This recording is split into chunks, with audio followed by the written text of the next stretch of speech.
think you can start. Okay. Good evening, everyone. On behalf of IIT Raigad, I welcome you all yet to another interactive academic session. For today's session, we have our esteemed speaker, Dr. Nikhil Shah, with us, with whom we are going to discuss interesting cases in the fascinating field of pediatric endocrinology. I welcome all our Raigad members, Dr. Hemant Gangulia sir, Dr. Sunita Ingle ma'am, Dr. Pramod Wankhede sir, Dr. Rajendra Chandorkar sir, Dr. Jay Bhandarkar sir, Dr. Sanjeevni More ma'am, and all the other seniors. I also welcome all our YouTube viewers who are live at this time or who are going to watch later on.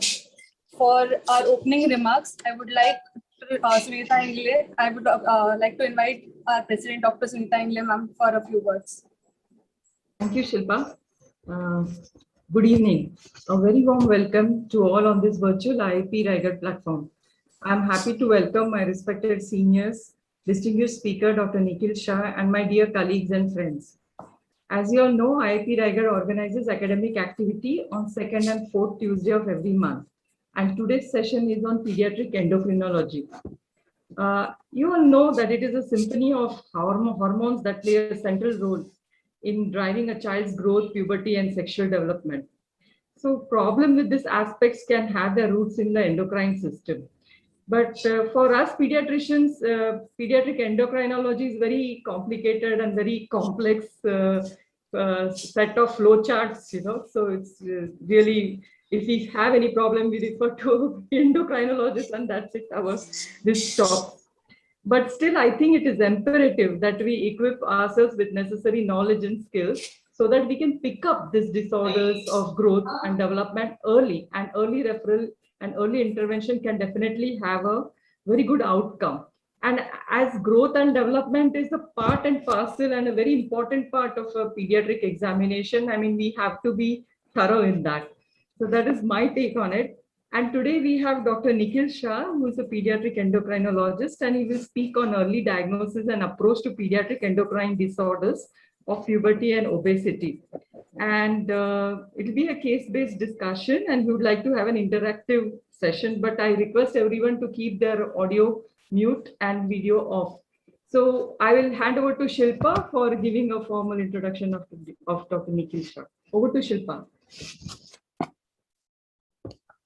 So our speaker for today is Dr. Nitin Shah, pediatric endocrinologist practicing in Bhatia Hospital, among others. Sir is also an honorary visiting consultant at Sion Hospital, Mumbai. Sir has done his pediatric endocrinology from Jahangir Hospital, Pune, under the mentorship of Dr. Vaman Kandilkar sir. And sir has completed his BNB pediatrics from Kanchi Kamakoti Hospital in Chennai. Sir has authored multiple publications, and today we are honored to have him for this session. Over to you, sir. Thank you, Dr. Shilpa. Thank you, Dr. Ingle, Dr. Gangulia, and the entire team of IIP Raigad for inviting me for giving a talk. So I'll just share the screen first.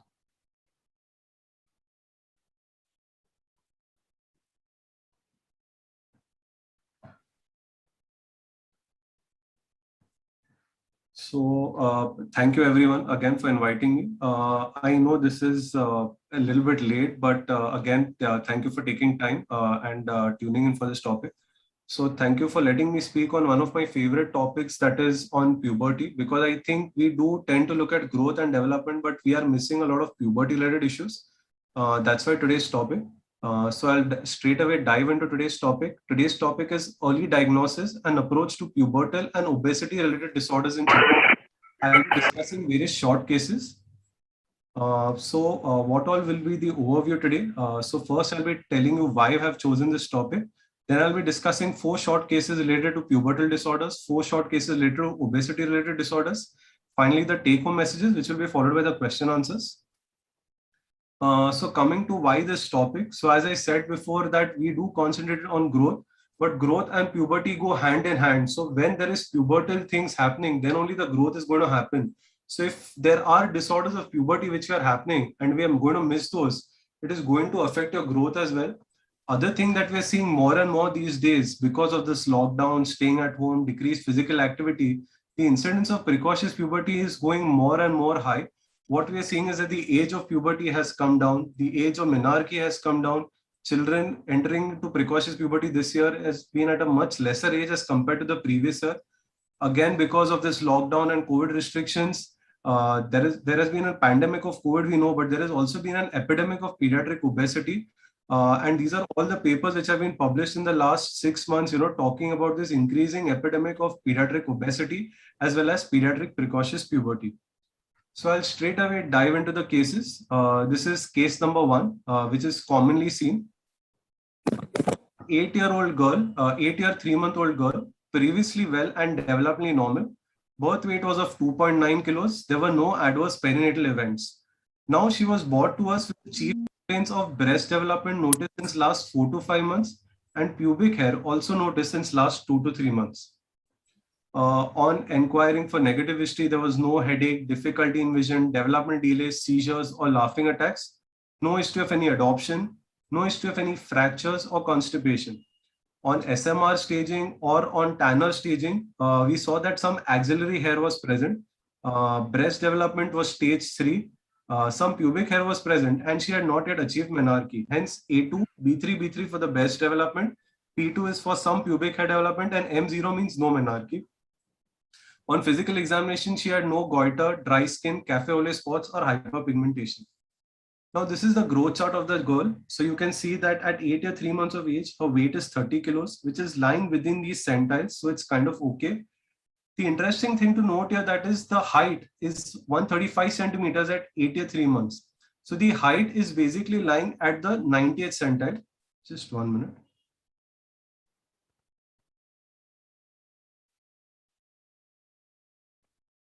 So the height is lying at the 90th centile. And when we calculate the midparental height is lying between the 10th and the 25th centile. So usually we calculate midparental height by the formula of mother's height plus father's height divided by 2 minus 6.5 in cases of girls and plus 6.5 in cases of boys. So here the midparental height is lying between the 10th and the 25th centile and the height is lying on the 90th centile. So the child is definitely tall for the parents. So this child is tall. Now in busy day-to-day practice, what happens is that calculating the midparental height can get a little bit cumbersome. So the latest growth charts prepared by Khadilkar sir have been given here. So sir has given a very simple way to calculate the midparental height percentile calculator. So what this does is you just join the father's height to the mother's height and it basically tells you where the midparental height lies. So in our case, the father's height was 166, the mother's height was 153. So when I join the line, the midparental height is lying between the 10th and the 25th centile.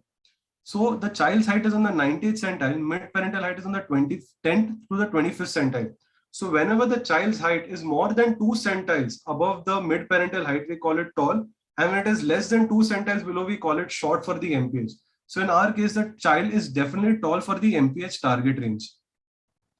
Now, any child who comes to us with early puberty, early maturity, or precocious puberty, this is the basic template we follow. First, we define whether the child is having precocious puberty or not. Second question we ask is whether this is central type of precocious puberty or peripheral type of precocious puberty. Third question that we ask is if the puberty is slowly progressive or rapidly progressive.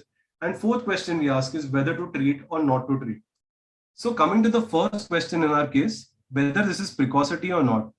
So any girl who develops any secondary sexual characteristics, that is breast development, axillary or pubic hair before the age of 8 years, we define as precocious puberty. Similarly, in boys who develop secondary sexual characteristics like testicular volume more than 3 ml, axillary or pubic hair, benign enlargement before the age of 9 years, we label as precocious puberty. The other signs of puberty include mood swings, acne. There is sudden height spurt, that is the child is tall for the parents. There is change in the body odor. The mother will say that adult-like odor is coming. Sometimes vaginal discharge can be seen in cases of girls, and facial hair, voice change, and gynecomastia can be seen in boys. But to notice is that all these are the late signs. The earliest sign in girls is the breast development, and in boys is the testicular volume enlargement.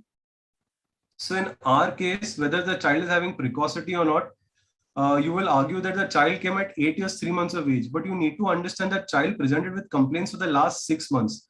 So child is having breast development for the last 6 months. axillary hair since the last 3 months. So child is definitely having precocious puberty.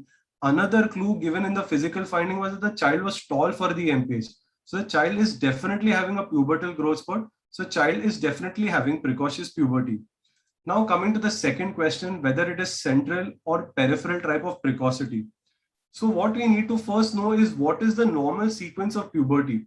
So normal sequence of puberty is in girls is breast development, that is thelarchy, followed by axillary and pubic hair development, that is pubarchy, followed by menarche. In boys, it is testicular enlargement, followed by axillary or pubic hair development, followed by penile enlargement. So any case of central precocious puberty, if we were to label it as, so if it is a concordant sequence of events but happening at an earlier age, so that is a normal sequence of puberty happening at a lesser age, that is less than 8 in girls, less than 9 years in boys, we label it as central precocious puberty.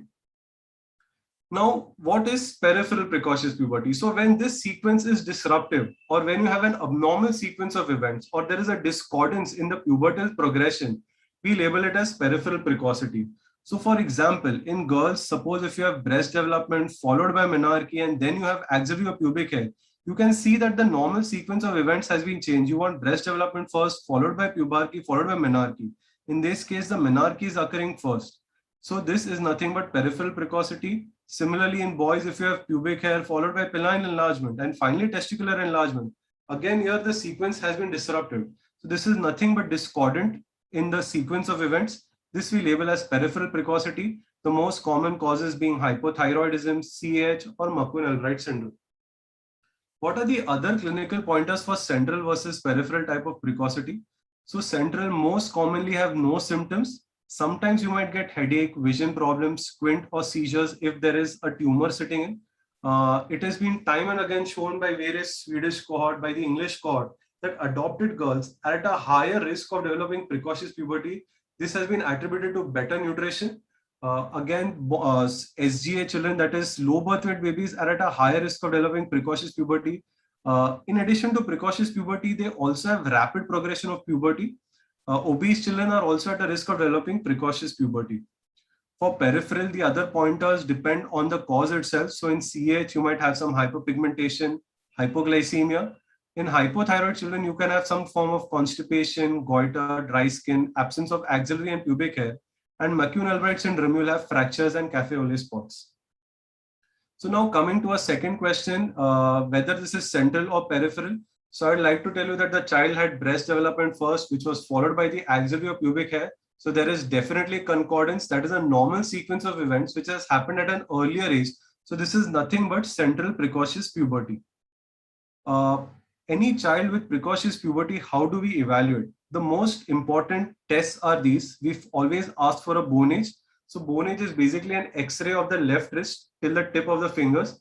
We basically ask for the bone age to first of all estimate when is the period going to happen, as well as for final height prediction. In girls, we specifically ask for a USG pelvis so that we can estimate the timing of menarche. Then blood investigations to determine the type of puberty. So in central precocious puberty, you will have an elevated LH, an elevated FSH, and an elevated testosterone or estradiol. Whereas in a peripheral precocious puberty, your LH, FSH will be suppressed, but your testo or estradiol will be very, very high. And then specialized tests, depending on the case, you have your thyroid function test, you have an MRI scan, bone scan, MRI brain for basically any tumors, bone scan for looking for fibrous dysplasia and McCune-Albright, and other tumor markers for any ovarian or testicular tumors. So coming back to our case, as I said earlier, our child is taller for the mid-parental height. She's definitely into puberty. The first test we did is the bone age. The bone age was advanced by around 1.5 years. It is around 10 years. The interesting thing to note here is that if I drag the bone age forward, she is yet going to fall within the mid-parental height target range. So height is not going to be affected here. Second test, as I discussed, we did a USG. The uterus is showing that the uterus is pubertal because it is already 3.5 centimeters. But as the endometrium is not visualized, the child is not going to have menarche anytime soon. And the other test to determine the cause of puberty, LH was elevated, estradiol was elevated. So this is nothing but an idiopathic central precocious puberty. But as there is going to be no urgent, means the menarche is not going to happen anytime soon, and child's height is going to fall within the mid-parental height target range, we decided to wait and watch. We decided not to treat right now. Now, coming to why is USG pelvis very important? USG pelvis basically tells us about the sexual maturity of the child and when to expect menarche. Any uterus greater than 3.5 centimeters in length, or if the radiologist reports that it is a pear-shaped uterus, suggests that the child is in puberty. An interesting thing to note that is the endometrium, when it reaches around 7 to 8 millimeters, that is only when girls will usually menstruate. And this is very important because girls will grow only 4 to 7 centimeters after menarche. So once menarche comes, there's nothing much that I can do in terms of height. So the earlier we pick the child, better, because we can start the treatment earlier. So this is how I basically write a USG pelvis. We basically ask for the size of the uterus, endometrial thickness, volume of the ovaries, and if there are any ovarian cysts. Because if we just write USG pelvis, they will report everything as normal, normal, normal. So I'm basically looking at the dimensions of the uterus, the endometrial thickness. So now coming back to that chart, our child is precocious. Yes, our child is having central precocity because of the concordance or a normal sequence of events happening at an earlier age. Now coming to the third question, whether this is slowly progressive or rapidly progressive. So most of the children with idiopathic central precocious puberty, despite onset earlier on, progress slowly and achieve menarche at an age within normal limits. The normal limits of menarche these days is 11 to 12 years. Gone is the day where we would say that a girl would get a period at 14 and 15 years. Right now, the average age for the girls to get period in the urban areas is between 11 to 12. In the rural areas, it may be between 12 to 14. So all girls with idiopathic central precocious puberty do not require treatment. What we need to do is strictly follow them up every 3 to 6 monthly for SMR staging. And if we are seeing that there is an increase in SMR staging, increase in the height, what we ask is for an SOS bone age and a USG pelvis. Now coming to the fourth question, when do you treat central precocious or when do you treat precocity? So all cases of peripheral precocity, which include CAH, hypothyroidism, McQueen-Albright, and organic causes of central precocity, which include tumors, you have to treat. Now, in cases of idiopathic central precocity, which is the most common cause of precocious puberty, we treat only for two conditions. One, when there is rapid progression of puberty. As the puberty progresses very rapidly, it leads to a compromised final height. And secondly, in cases like if a girl is going to have menarche at the age of 8 years, she is mentally not mature enough to cope with the menses. Or in cases the child is having ADHD or autism, if they are not going to able to cope up with the menses, these are the cases we treat. So coming back to our case, as I discussed earlier, at 8 years, 3 months, she was definitely tall for MPH, but as the bone age was not very advanced, it was not affecting her final height, we decided not to treat. The child came back to us for follow-up at 9 years. You can see that the height has tremendously increased. The height has gone in 9 months from 135 centimeters to 142 centimeters. And the bone age, which was 10 years, has now advanced to 12 and a half years. So there is definite increase in the height. There is definite rapid progression of bone age. And now if I drag the bone age here, she is falling at the lower limit of the mid-parental height. So the child is definitely going to fall short. So this is where you are seeing a rapid progression. In addition, the mother is also complaining that the child is having lot of mood swings. She is behaving like a teenager.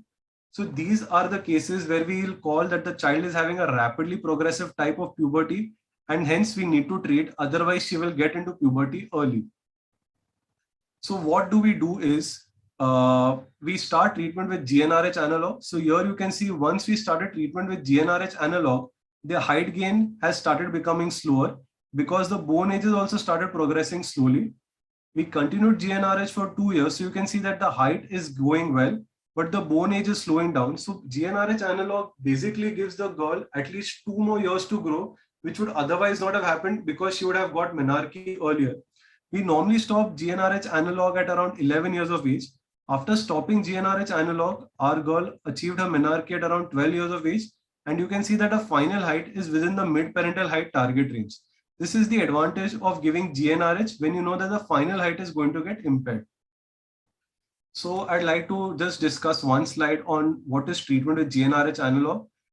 So it is nothing but a gonadotropin releasing hormone analog. We either give it as a monthly or a 3-monthly depot preparation.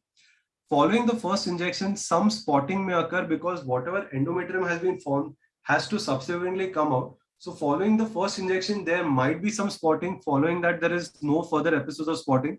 It is a very, very safe molecule. We've got data worth last 30 to 40 years. It has no major side effects. The only basic side effect is there is a lot of pain because it is an oil-based injection. So the pain will last for a day, but resolves giving paracetamol. We usually continue giving till 11 years of ages in girl and 12 years of age in boys. And girls usually menstruate within 6 to 18 months of stopping the GnRH. Now coming to our second case, this is an uncommon presentation of a common disorder. So this was basically a girl which I saw in March, 5-year-old, 9-month-old girl, female child, previously well and developmentally normal. Mother noticed that she has breast development since the last 1 year and menses since last 5 days. And there is no axillary. Dr. Nikhil, excuse me. Yes. After you finish one case, do you want anybody to ask the questions? Otherwise, you want to ask questions the last? I thought I'll finish the pubertal section and then we'll discuss. Okay, no problem. Heman, we will take question at last. Okay. After finishing the session. Okay. So I'll just get back to my case. So this is case 2, uncommon present. So this is a 5-year, 9-month-old girl child, previously well and developmentally normal. Breast development was noticed since last 1 year and menses since 5 days. Yes, this is a 6-year-old girl who started having menses. Other interesting thing that the mother says there is no axillary or pubic hair noticed. Also, the mother says that the child had a lot of weight gain and lethargy since last few months, which they've basically attributed to the lockdown effect. So this is the growth chart of the child. So here you can see that the child's weight is definitely on the higher side. It's lying between the 90th and the 97th percentile. The height is on the lower side. The height is on the 3rd centile.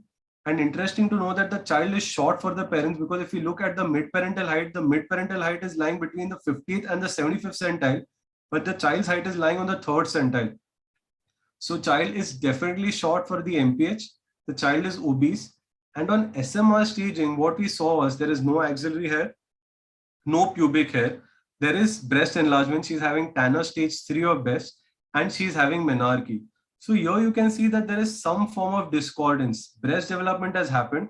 Normally you would expect the thelarche to be followed by the pubarche, but in our case, there is no pubarche, and this has already gone on to menarche. So now coming to the questions, whether this is precocity or not. Yes, this is precocious puberty because the girl is having breast development for the last 1 year and she's already had menarche. So yes, this is definitely precocity. Now, whether this is central or peripheral type of precocity, this is a peripheral type of precocity because there is discordance. What you can see is that breast development was followed by menarche and not pubarche. So the normal sequence of puberty has been disruptive and occurring early. So this is nothing but a peripheral precocity. In peripheral precocious puberty, we just ignore the 3rd question. And as I discussed earlier, all cases of peripheral precocity need to be treated. Now we need to determine what do we treat? What is the cause of this peripheral precocity? So that's where we come to our physical examination. You can see a short and obese girl. You can see that the breast development is there. And interesting to note that is she's very, very puffy looking. You can see that her lips are swollen, her eyes are swollen. And on closer examination, you can see that she's having dry skin. So I guess people must have guessed it by now, but if not, then I'll just give further clues.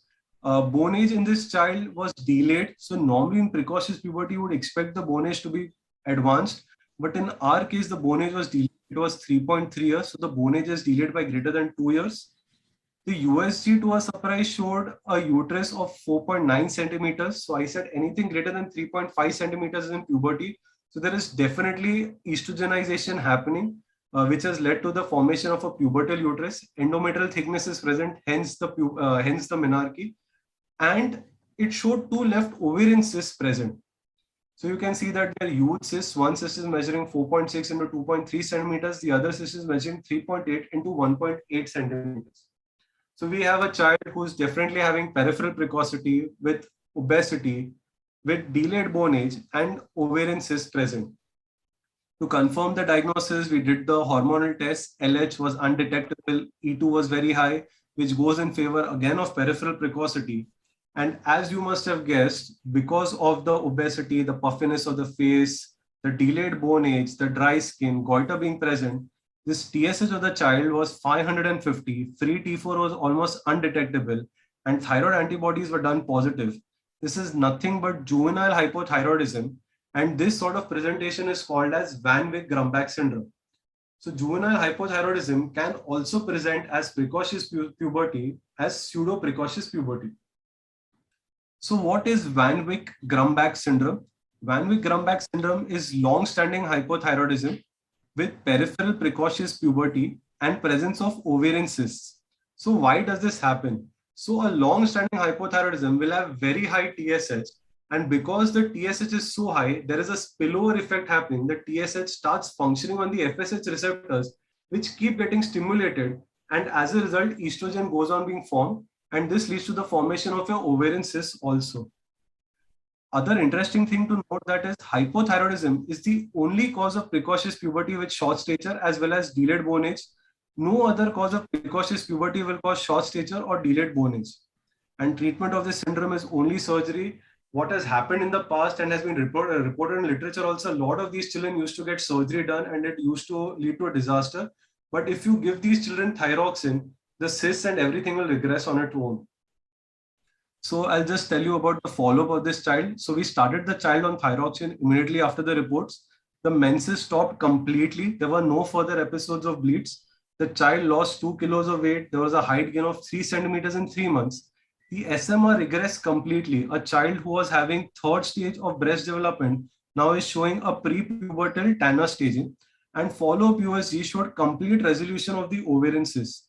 So this is the USG picture which we took in April 2021. You can see huge ovarian cysts present in the left ovary, and after starting on thyroxine, the ovarian cyst has completely regressed and the child is having no further episodes of menses.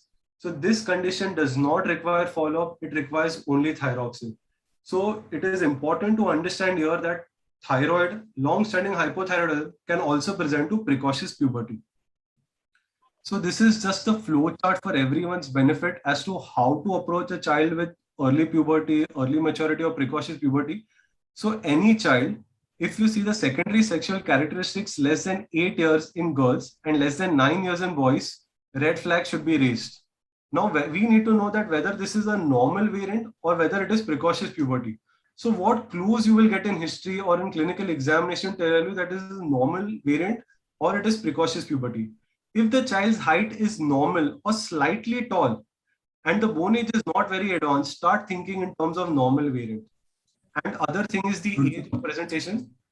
Age of presentation, if it is at 2 to 4 years of age, we call it as premature thelarchy. So breast development is very commonly seen at 2 to 4 years of age, but it regresses completely on its own. We don't need to do anything here. And sometimes girls present just with axillary or pubic hair between the age of 7 to 9 years. This is called as premature pubarchy. We just do nothing. We just follow them up. You have to remember that these children have normal height and bone age is not very advanced. Now coming back to the algorithm is, if they are tall for the MPH and bone age is advanced, then this is nothing but precocious puberty. So I think tall for MPH is a very important sign for clinicians to say that this is precocious puberty, except in cases of hypothyroidism. So we know that if the child is tall for age and the bone age is advanced, we will label it as precocious puberty. Now, if there is concordance that there is a normal sequence of the secondary sexual characteristics happening, it is central precocious puberty. If there is discordance of the secondary sexual characteristics, this is nothing but peripheral precocity. Then we go ahead with the labs. A high LH, FSH, and E2 will confirm a central precocious puberty. An undetectable LH, FSH with a high E2 or a testosterone will confirm a peripheral precocity. Interesting to know that is central precocious puberty, the treatment is GnRH analog. Only in cases of tumors you would operate. Peripheral precocious puberty, we treat the cause. So hypothyroidism, you would give thyroxine. CH, you would give Floricort and Hyzone. One thing we need to know that here is that GnRH stimulation test we use only in equipment. We do not do GnRH stimulation test in all cases.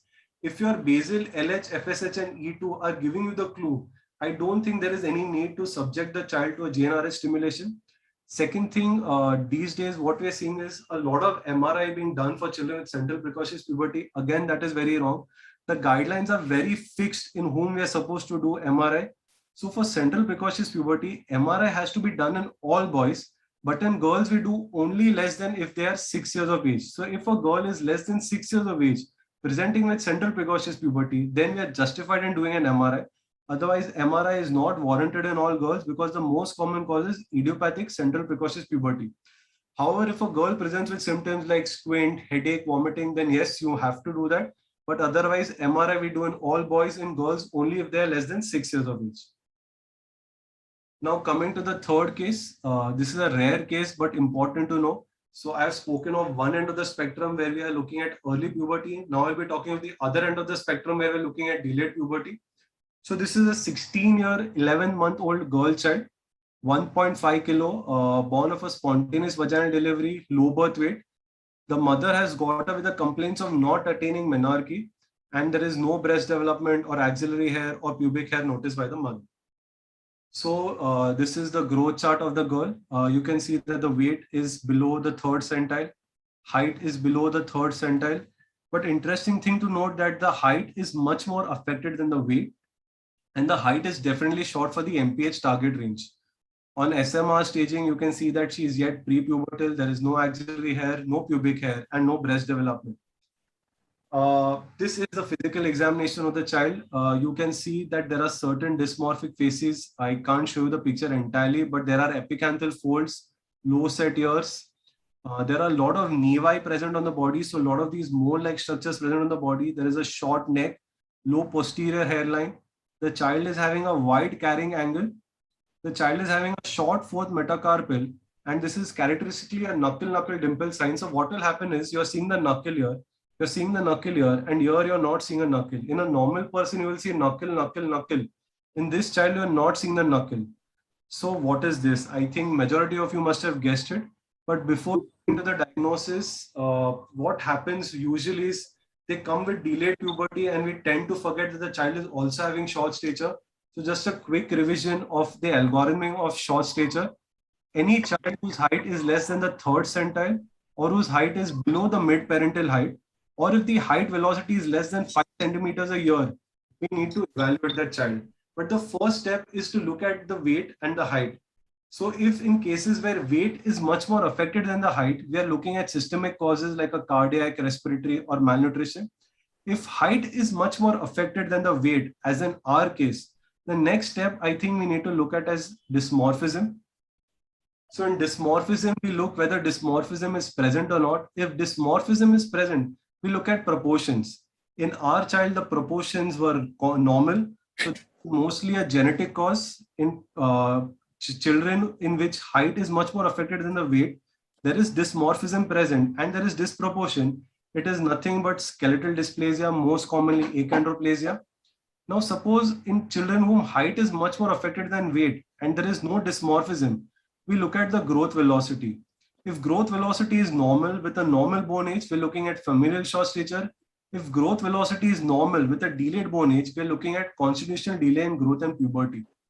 And in children whom growth velocity is very poor, we are just looking at an endocrine cause. So just to revise, any child who's short, we first look at the weight and height. In our child, the height was much more affected than the weight.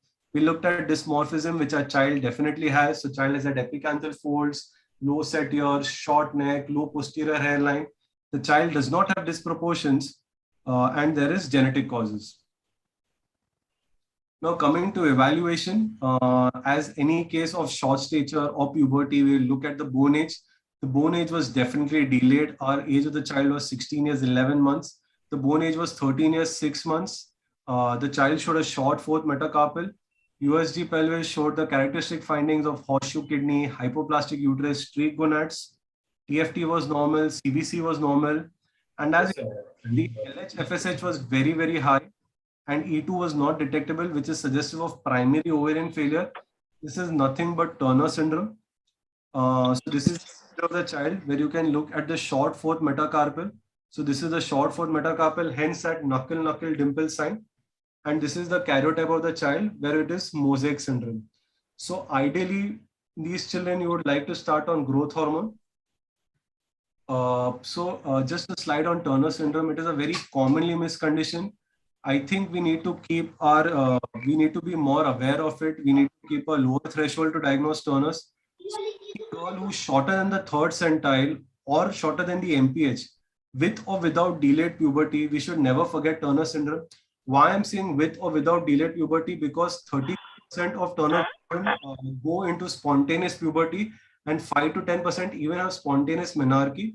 So all children with Turner syndrome might not have delayed puberty. They will definitely be short. Other thing to note that is 30 to 40% of Turner syndrome do not have the normal stigmata of Turner syndrome, So they will have no dysmorphic faces or anything. So I think every short girl, we have to never forget Turner syndrome. The treatment is growth hormone. We start as early as possible, even at the age of 3 or 4 years. And induced puberty, we start at 12 years of age. That is hormone replacement therapy. We start with estrogen and progesterone, good prognosis, except infertility. In our case, as a child was not affording, we couldn't start on growth hormone. We just started with the hormone replacement therapy. So we started with estrogen, and progesterone we'll introduce after a couple of years. Now coming to the third case, early presentation of a rare disorder. Now there are just very, very short cases. So 1 month-old girl infant with weight of 4 kilos, birth weight being 2.75 kilos, full term spontaneous vaginal delivery. The child had a peculiar complaint of bilateral pitting edema on and off since birth. The referring pediatrician had done the LFT, RFT, 2D echo and USG pelvis to rule out a cardiac cause, renal cause, hepatic cause of edema, but everything was normal. On examination, you can see that there is a characteristic bilateral edema of the feet. It is a female child. She had a short neck with a low posterior hairline. So I think everyone has guessed the diagnosis by now. But before that, I think we need to discuss a very important concept of mini puberty. All of us know what puberty is, but in the neonatal period between the age of around 1 to 3 months, there is another period of puberty which is known as mini puberty. So we know that in puberty, your LH, FSH, estrogen, and testosterone go high. Hence, we get puberty. But the same thing happens between 1 to 3 months of age, which is called as mini puberty. Why is this important? Because it basically gives us a window of evaluation to evaluate conditions like hypogonadotropic hypogonadism, any DSDs, or hypergonadotropic hypogonadism like Turner syndrome. What I mean is, if a child is evaluated at this stage, you would expect the LH, FSH, estrogen, and testosterone to be in the pubertal range. If the testosterone, LH, FSH is very low, this is nothing but hypogonadotropic hypogonadism. If it is very high at this range, it is nothing but Turner syndrome. What happens usually is children get referred at this age, and at this age, all reports are going to come low. So any child during this stage, it is impossible to evaluate because all reports are going to come normal. So we can either evaluate in this window of opportunity, which is called as a mini puberty, or during the puberty. So this, I think, is a very critical opportunity to evaluate between 1 to 3 months of age. So luckily, our child was in the mini puberty period. We did a TFT, which was normal, and FSH was very high. FSH was 41. You would expect a pubertal FSH in this girl, but the FSH was very, very high, 41. And as expected, the karyotype is 45XO. This is nothing but Turner syndrome, which was diagnosed very early. So this child is now following up with us. By the age of 2.5, 3 years, we will start growth hormone because it will not only increase her height, it will also help in the cognition of the child. So early diagnosis of Turner syndrome. So unexplained bilateral edema in a female infant. Cardiac defects like bicuspid aortic valve or coarctation of aorta in a female infant should raise or should alert the physician to think about Turner syndrome. And any renal defects in a female infant like a horseshoe-shaped kidney should start thinking in lines of Turner syndrome. Now I'll come to the obesity section. Again, very short cases. So case 4, this is a case on obesity. This we are seeing an increasing frequency these days. It's an 11-year, 6-month-old boy, previously well and developmentally normal, large for gestational age, weight baby. So birth weight being 4.5 kilos, LSCS, no adverse perinatal events, known case of bronchial asthma. Recent onset weight loss, lost 5 kilos in the last 1 month, and there is polyuria and increased tiredness since 1 month. So when they inform this case to me, the first thing that comes in our mind is this is type 1 diabetes.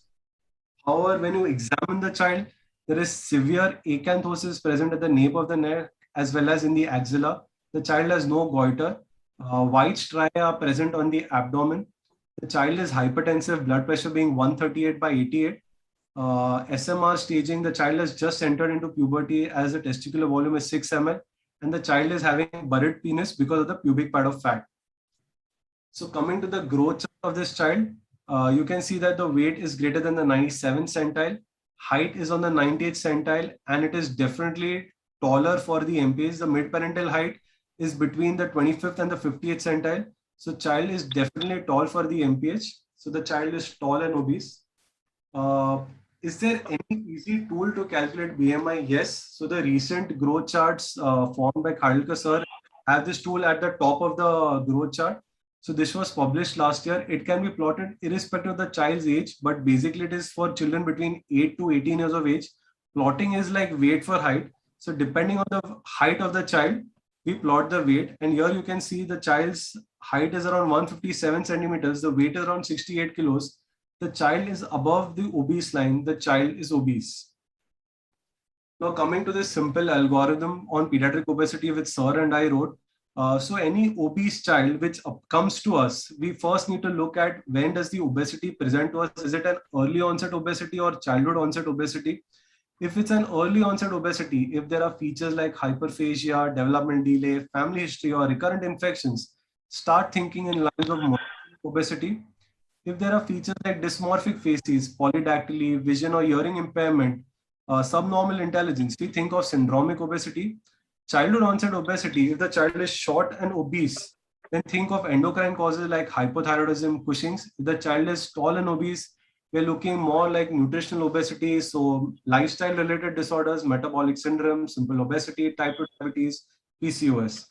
In our child, it was childhood onset obesity. The child is tall and obese. This is nothing but exogenous obesity.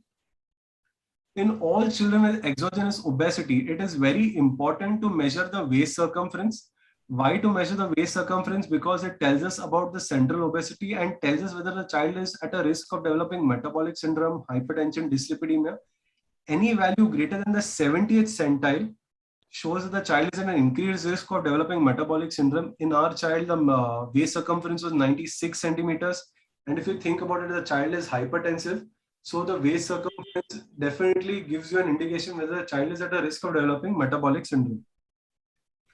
Now, because of this history, we started probing the family history. What we realized is that both parents are known cases of type 2 diabetes. Both developed type 2 diabetes before the age of 35 years. Mom is on oral hypoglycemic agents and dad is on OHA plus insulin. Now, why is family history very important is because if one parent is having type 2 diabetes, the risk to the offspring is 30%. And if both parents are having diabetes, the risk of the child developing type 2 diabetes is 70%. This is very less in type 1 diabetes. In type 1 diabetes, if one parent is having the disease, only 4 to 6% chance of the offspring developing. But if both parents are having, 25% chance. So type 2 diabetes, you can see the chance is much high if one of the parents or both the parents have it. So how do I evaluate? Like any child where you're suspecting diabetes, we did a fasting blood sugar, which was raised 300. Any sugar more than 100, fasting is impaired. More than 126, we label it as diabetes. Any postprandial sugar more than 140, we label it as impaired. More than 200, we label as diabetes. In our child, it was 456. Urine ketones was just 1 plus. So the child is not having ketone urea. HbA1c was 11.2, which was very, very elevated. Normal HbA1c would be less than 5.7. 5.7 to 6.4 will be pre-diabetic and more than 6.5 will be diabetic.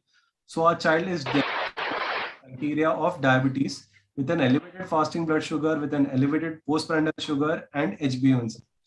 The lipid profile of a child was normal. SGPT and OT was marginally elevated, which was 74 and 46. We did not check insulin because we knew it is going to be elevated because there is severe acanthosis. Just for finishing workup, we did a C-peptide, which was normal. And all the antibodies we tested for type 1 diabetes were negative, just to finish the workup. This is nothing but type 2 diabetes mellitus with fatty liver.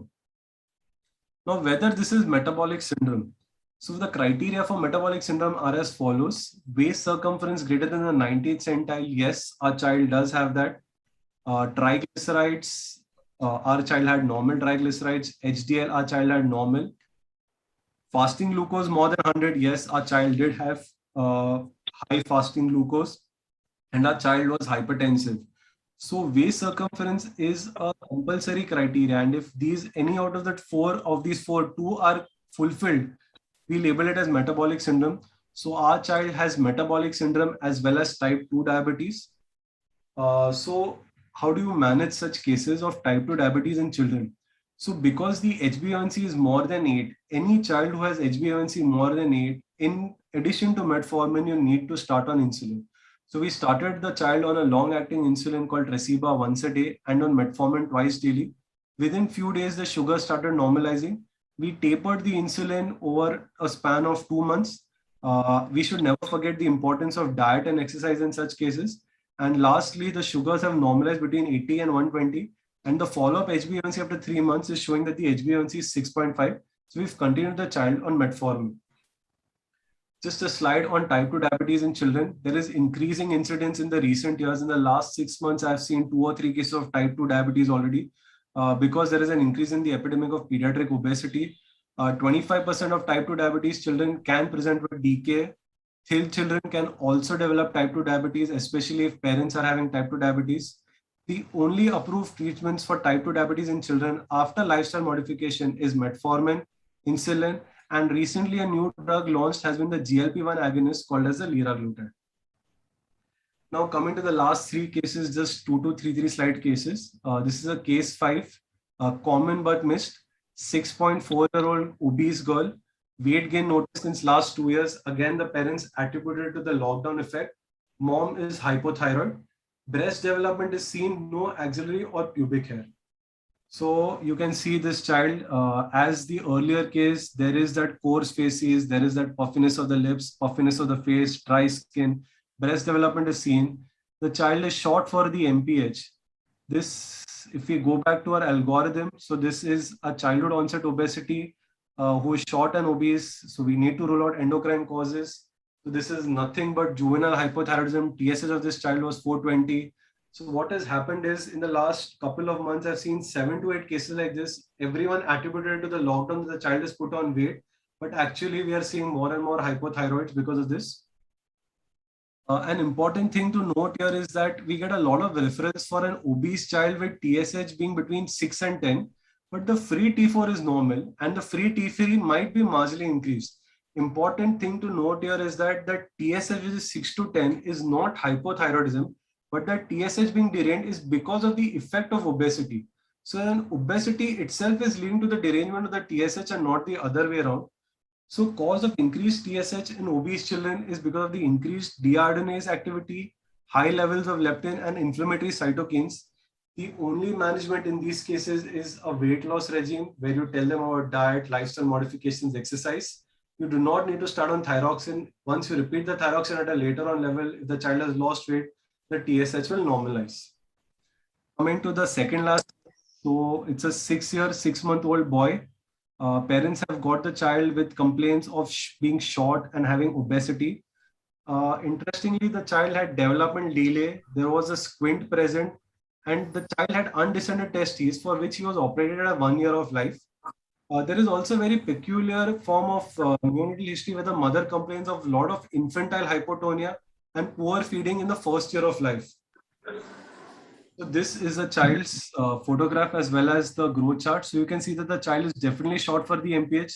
The child is definitely on the higher side in terms of weight. He is obese on the BMI charts. If you look, the child is very short. There is development delay. He's having a squint. He's having almond-shaped eyes. And you can see that the smile is an upturned smile. And because of all these features of having infantile hypotonia, failure to, difficulty in feeding the first year, undescended testes, you have to start thinking, what is the child having? So our first tendency would be to go to childhood onset obesity and short and obese. This is something like an endocrine cause. I do agree that is correct, but you need to also see the other algorithm, that is the child is having dysmorphic faces. There is an upturned smile. There are almond-shaped eyes. the child is having subnormal intelligence. So this is nothing but a syndromic form of obesity.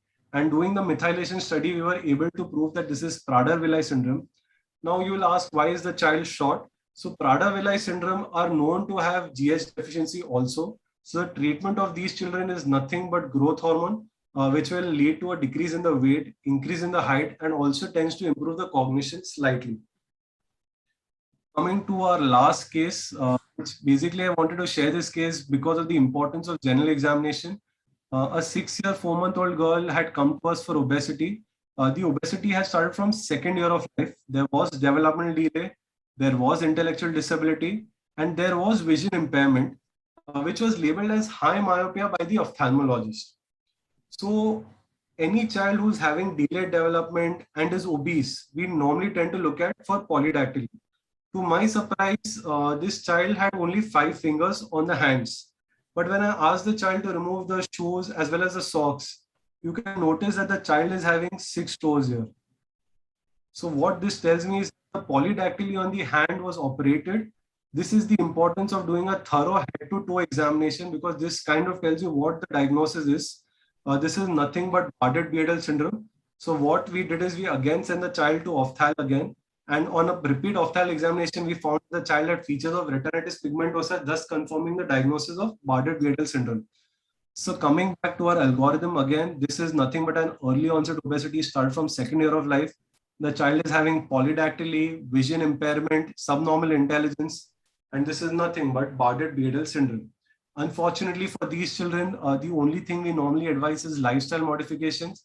Later on, these children do undergo hypogonadism, so we have to start them on hormone replacement therapy for induction of puberty. So what are the take-home messages for today?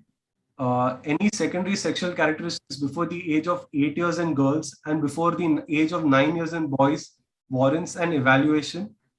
A very important clue, I think, in day-to-day practice is that if the child is tall for MPH, then please go ahead and do the SMR staging, because I get asked a lot, should we do SMR staging and all in a busy, OPD practice. I would say that any child who's taller for the mid-parental height, then please go ahead and look at the SMR staging, because that will tell you whether the child is in precocity or not. Most commonly seen in girls, precocious puberty, and the most common type is idiopathic central precocious puberty. Precocity is on the rise with increasing prevalence of SGA deliveries and obesity thanks to the lockdown, and environmental influences which are called as endocrine disruptor chemicals. Again, a clinical clue, early but normal sequence of secondary sexual characteristics, we will label it as central precocity. Early but abnormal sequence of secondary sexual characteristics, we will label as peripheral precocity. We treat precocity only if it is a peripheral cause of precocity, and in idiopathic central precocious puberty, we will treat only if the final height is going to be compromised, that is a rapidly progressive variety, or if the child is immature to handle the menses. Finally, for obesity, I think which obese children we need to be worried and need evaluation. So all obese children, if they are short, you need to evaluate them to rule out endocrine causes. Sometimes Prader-Willi can also be short. Any child with syndromic features or hearing or visual impairment or intellectual disability or polydactyly will require an evaluation. And in tall and obese children, where you're suspecting exogenous obesity, when should we evaluate? So any child who's having severe acanthosis, features of metabolic syndrome like increased waist circumference or high blood pressure, or any family history of type 2 diabetes, dyslipidemia, or early cardiovascular disease, I think it is always better to do a fasting sugar lipid profile with HbA1c, because it kind of tells us where we are heading. Thank you.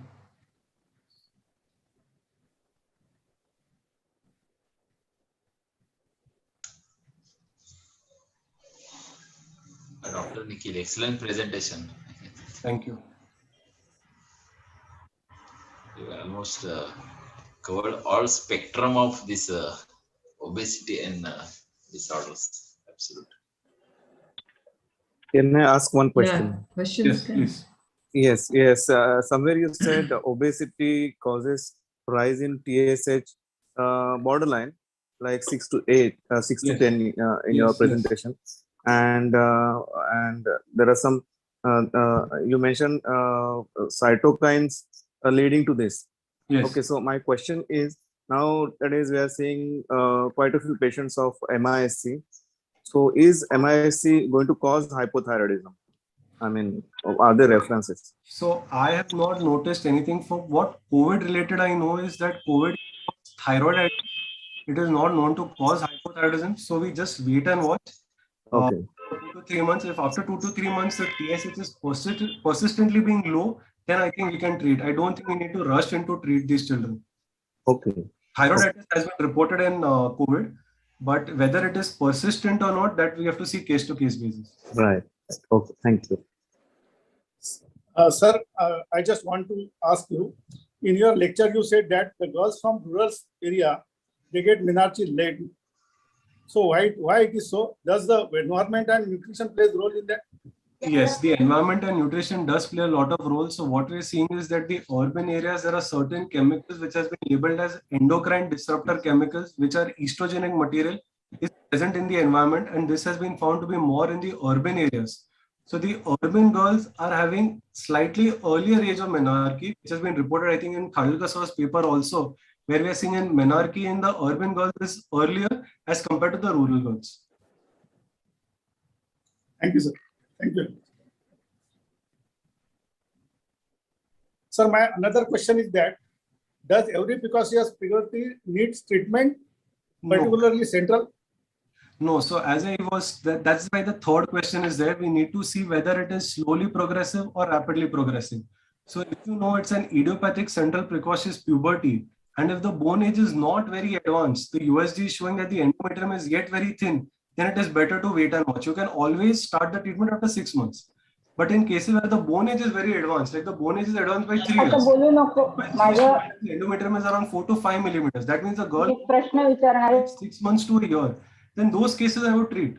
But in cases where the endometrium is not very well formed, the bone age is just advanced say by 1.5 to 2 years, it is better to wait and watch, because 90% of the cases, the progression will be slow and do not require treatment. Only 10% of cases require treatment.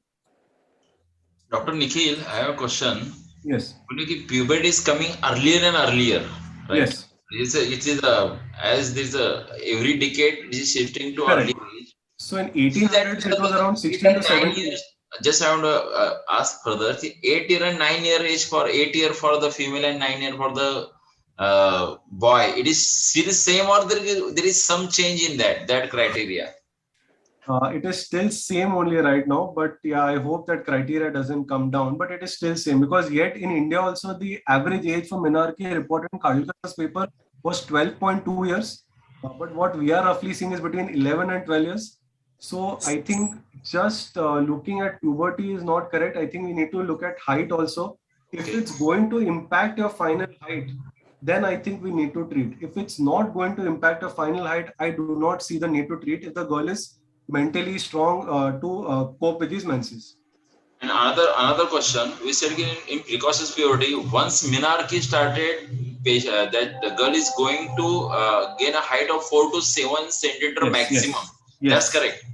But suppose precoce puberty is there, we started on the treatment, generation, other thing. Yes. So still that height cannot be, I can increase or it can be achieved later on that. So if we start the GnRH analog before the menarche has happened, we will definitely be able to make the child reach her mid-parental height target range. We are not going to be able to make her reach taller. So I'm going to do treatment only in girls if her target height is going to be less than the mid-parental height target range. Okay. So in those cases, if I start GnRH, I can guarantee you that the height will reach within the mid-parental height target range.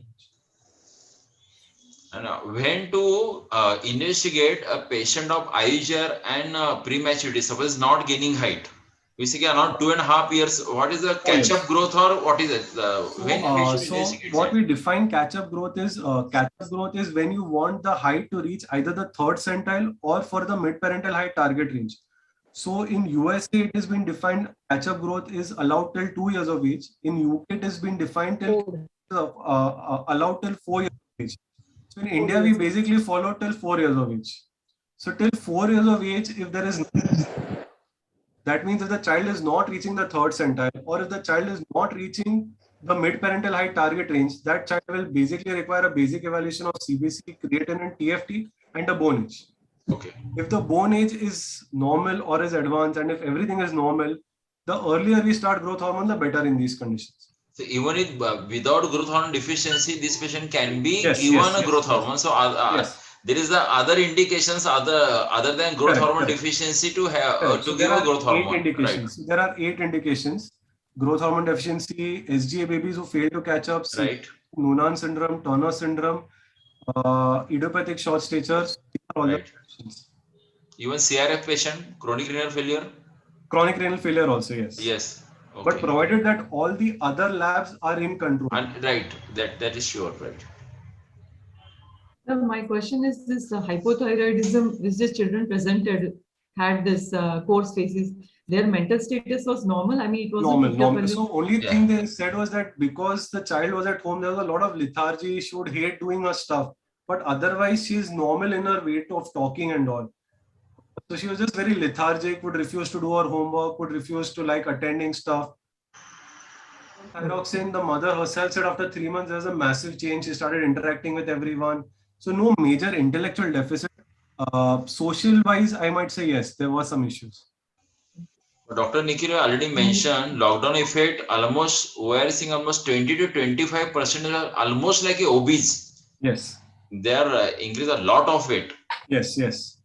And another one question is the role of nutrition for directly spacing whether it's chicken, they are treated with antibiotics, either the hormonal therapy, whether there is a role in a pubertal something like that. So there have been trials done where people attributed that the hormonal injections given to chicken can lead to precocious puberty, but nothing is conclusive. So someone says chicken mein ho sakta hai, someone says milk we are giving to the cows, so milk can cause. Someone is saying the junk food. So we've been able to label these chemicals as estrogen disruptor chemicals, which are called as EDCs. They contain a lot of estrogen, but in which substances it is there, no one knows. Okay. And just from feedback, Dr. Hemant Lauti, the pediatric surgeon, gave an excellent clear-cut presentation with a good take-home message. That is the feedback given on the chat box. Just have to give that feedback. We have Mohite sir. Mohite Sir, sir, one more question. Mohite sir आहेत का? होते Oh, ना? Mohite sir. Yeah. Chitra. काही तरी प्रश्न. No, sir. Yeah. Nice of you. जयने सगळा Kota संपवलाय. Already सगळा Kota संपवलाय. Chitra. Silently lecture. Very nice. Yeah. Another. Chitra I is wanted asking. to ask about all endocrine problems. That most of the time when we see obesity, there is hypothyroidism. Along with that, sometimes there is type 2 diabetes and some renal problem also. So all three together, we are seeing more often after lockdown. So your comments on that? So I think obesity everyone knows because there has been no physical activity and children have been let loose. जो भी घर में खाना मिलता है, they're eating. So yes, we are seeing a lot of obese children. Like that day in OPD, I saw a 10-year-old who was 76 kilos, a 6-year-old who was 57 kilos. She had difficulty even getting up. So yes, there is definitely a rise in obesity.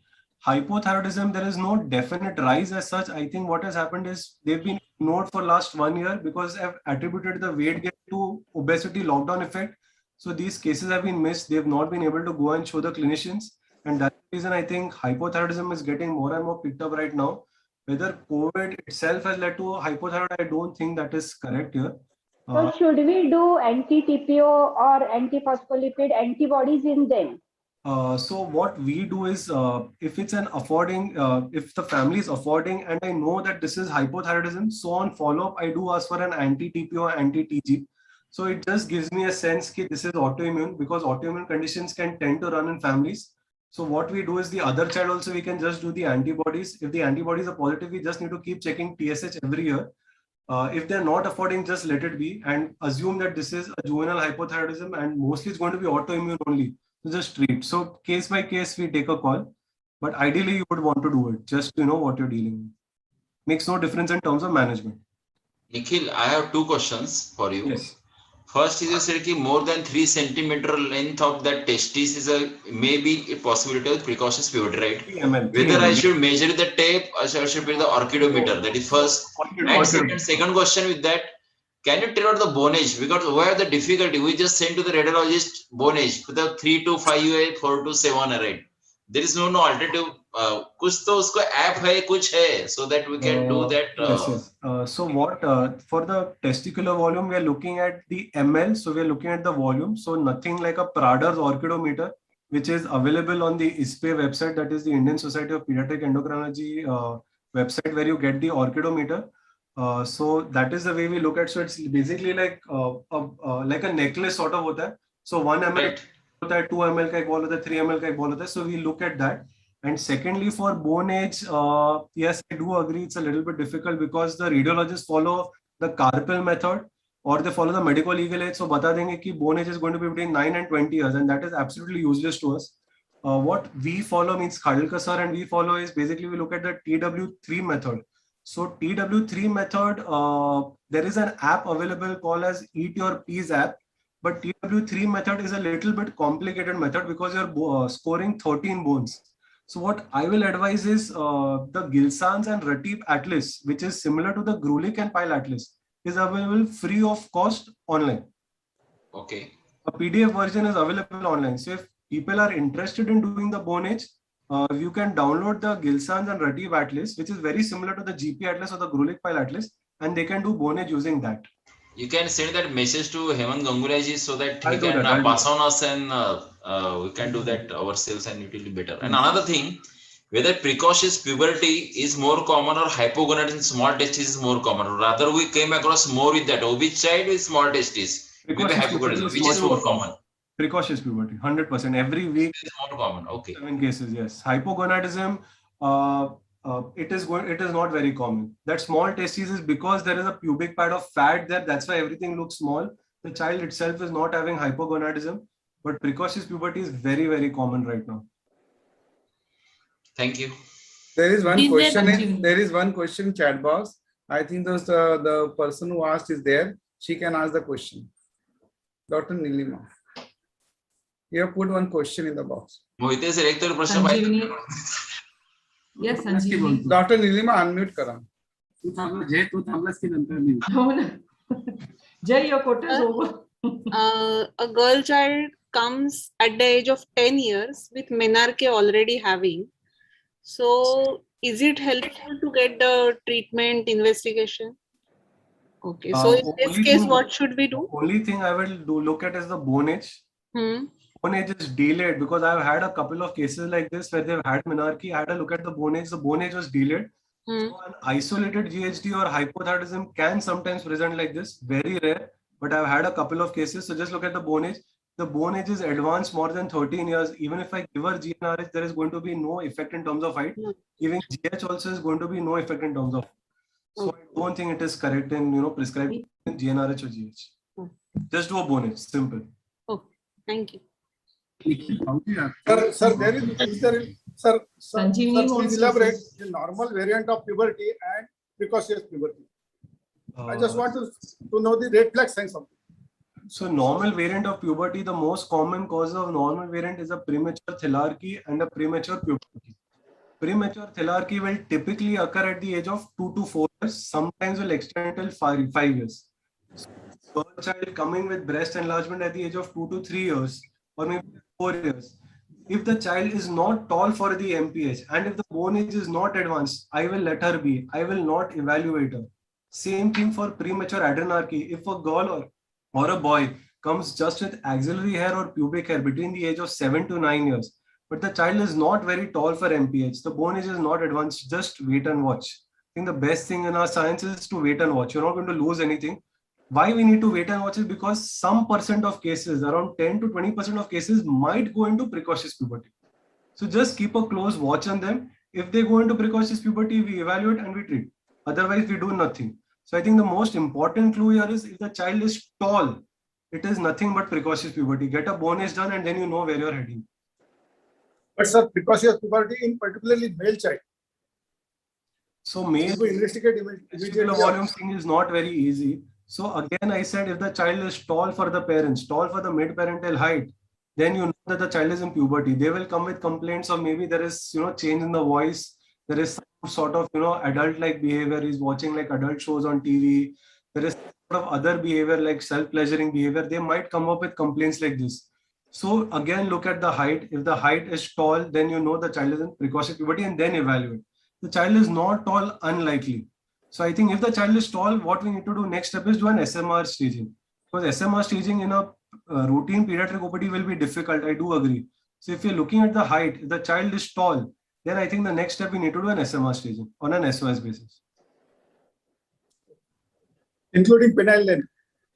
Penile length, I will not see. I will just look at the penile size. So more for me than the penile length is the testicular. So in girls, normally we look at is the breast enlargement, what stage of Tanner staging, and we look at the testicular volume, nothing more. It is not so much of a concern for us, except in GHD maybe, where we're looking at micro penis. Precocious puberty, I'm not really worried about penile length. The only case of penile length in precocious puberty I'll be worried is in a CH child, like a simple virilizing CH. What happens is they come only with a very enlarged phallus, and surprisingly the testicular volume is not enlarged. So there is a discordance, an abnormal sequence happening. The penile enlargement is happening before the testicular enlargement. So that is the reason, the places where I'll be penile length, otherwise no, not very frequently. Thank you. Thank you. Sir, is there any role of media like easily YouTube versus in precocious puberty? No, I didn't get a question. Did you say media? Media means YouTube. Like right now, the online classes are there. I don't think that is related. I think it's more related to the physical inactivity and the lifestyle related. That is more causing, not media related. Nikhil, Yes, sir. primarily detected type 1 diabetes. They'll end up with decay and come to the ICU and stabilize. Once you stabilize, what other investigations? Sir, I didn't get your question. Primarily detected hypogonadism with type 1 diabetes. Type 1 diabetes. Okay, sir. It comes with decay most of the times, and it's when it comes for the first time, most of them end up with decay. And once we stabilize them, what other investigations essentially you want us to do? In a type 1 diabetes child, you're saying? Insulin dependent diabetes. Suppose a 5-year-old child is admitted to with a decay. Okay. So, So I'll just repeat the question. I think what Mohit sir is asking is if a 5-year-old child comes with insulin-dependent type 1 diabetes, child is admitted for decay. I think after decay settles, what are the investigations that we want to do? So once the decay part has settled, I would now like to evaluate for what is the cause of the diabetes. So I will basically do one C-peptide, not immediately, maybe after a month. Sometimes you can do immediately after decay resolves, because C-peptide, if done during the time of decay, will give a false value. So preferably do it after a month of the decay episode and do one TSH, because many of these children at the time of diagnosis only can have hypothyroidism. Again, we do not do it at the time of decay because you can have something like a sick euthyroid syndrome. We do it later on. So I would do a TSH and I would do, as I said, C-peptide. Where there is a little bit of doubt, then I will go on to do the antibodies. When it's an adolescent child who's an overweight child, then I will do antibodies. Otherwise, routinely doing antibodies, I don't think is justified because the cost is very expensive. And I'd prefer the parents spending the cost on the insulin because that is also very expensive. Scenario, 10-year-old girl not with goiter, how do you approach? So goiter, if I see goiter, basically we look at the TSH. So I do have a flow chart, but okay, I'm not putting this presentation. So what we do is we look at the TSH. If the TSH value is suppressed and the free T4 and free T3 is elevated, we know that this is hyperthyroidism. It needs treatment for hyperthyroidism. So we need to do a nuclear scan to label it whether it's thyroiditis or Graves' disease and accordingly start the management. Thyroiditis, we do not start on carbimazole. Only for Graves' disease, we start carbimazole. Now the other spectrum is if the TSH is greater than 10, it is hypothyroidism, start treatment. Do not do anything else. The problem comes is when the TSH is between 5 and 10 and the child is having goiter. So in these cases, what we do is we normally do a antibody. If the antibody is positive and in a growing child, it is better to treat for whatever benefit in terms of height. And when the height stops, I would do a TSH again to see how much is the value staying without thyroxine. TSH maintains, stop the thyroxine. So in a growing child with goiter, if antibody positive, better to treat at 5 to 10. That is that gray area. So some school of thought will say treat, some will say don't treat. I think both are correct. other comorbidities you get with thyroiditis, like TPO antibody positive? What's the clinical relevance of this?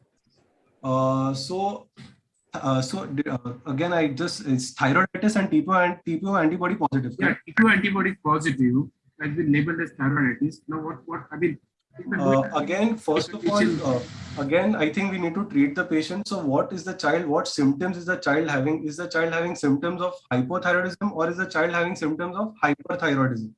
So if the child comes with symptoms of tachycardia, tremors, weight loss, polyuria, you're thinking in terms of hyperthyroidism.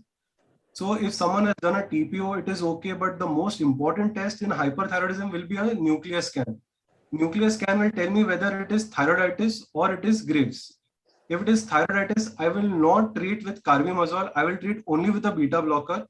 These children, after a span of time, will eventually the hyperthyroid symptoms will subside and they might go into hypothyroidism. Now, if child is having symptoms of hypothyroidism, then evaluate and look at the TSH. If the TSH is also elevated, this is nothing but juvenile hypothyroidism or Hashimoto's thyroiditis causing hypothyroidism and treat. So TPO is just for the cause. So we basically do an anti-TPO and an anti-TG antibody to just know that this is autoimmune. But sometimes you can even get non-autoimmune conditions also, but doesn't change the management.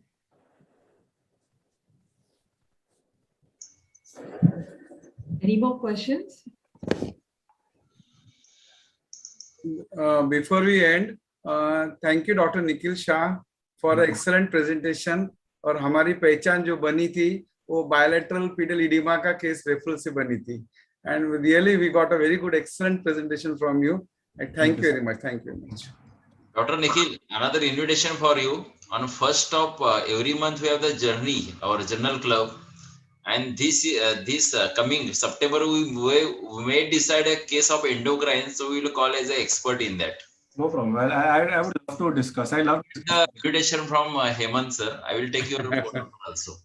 Right. I would definitely like to join. Yes, if everyone is okay. I started this last 2 months. This journal club every first day of every month. Yes. That article written and other discussion. Dr. Nikhil, where do you work? Where are you attached to?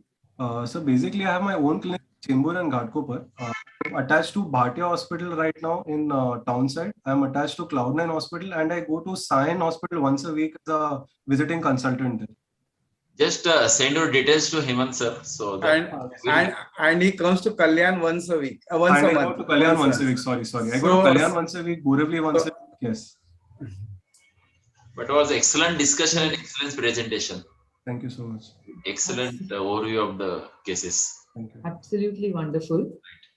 Since no one and no more questions now, then we will conclude with a vote of thanks. Sanjini, would you do the honors, please? Dr. Nikhil Shah, sir, for enlightening us on today's topic, endocrinology for practicing pediatrician. It was a very interactive session, sir. Thank you. I thank Dr. Mohite sir, Dr. Ingve madam, Dr. Bhandarkar madam for organizing such an academic feast. I thank respected Dr. Gangulia sir, Dr. Pramod Wankhede sir, Dr. Jay Bhandarkar sir, Dr. Chitra Kulkarni madam, and our colleagues and dear friends for giving your valuable inputs and attending the session. Thank you so much.